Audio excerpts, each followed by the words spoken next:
As we continue to wait for a verdict, cities across the nation are preparing for potential unrest. George Floyd's death sparked weeks of protests across the country last summer. Many cities already experiencing protests after Daunte Wright was shot and killed by a police officer in a Minneapolis suburb last week.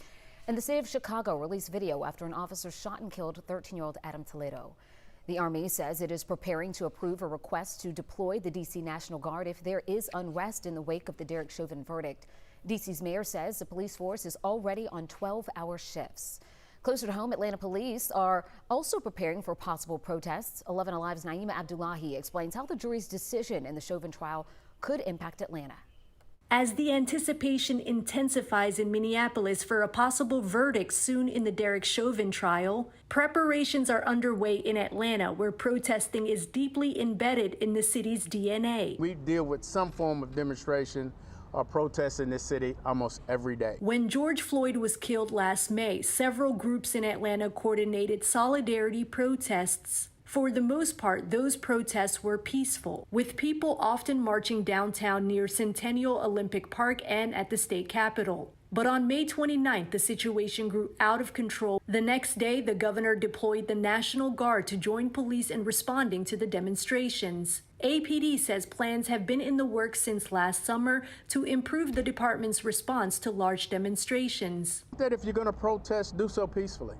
And what we recognized last time is there were people that came from outside of our city, and they were more problematic. Community organizers like Hannah Gebrselassie and Britt Jones-Chakura say they have a message for APD. This is a state of emergency.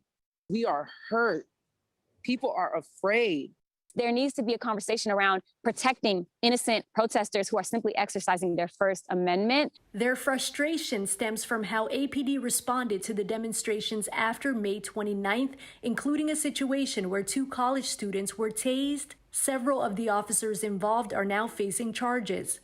If you're going to come out and say that you're going to protect this city and all of that from protesters, you make sure you protect the very citizens that you're supposed to serve. Imagine there would be some outcries if the case go in either direction. And so we're preparing for whatever may happen. While the world waits for the verdict, there has been efforts in the community to remind people that it's not George Floyd who's on trial, but Derek Chauvin. Citizens are not trained to work with officers. Officers are trained to work with citizens. It's going to continue to create this pain and this frustration with a system that does not value Black and brown lives.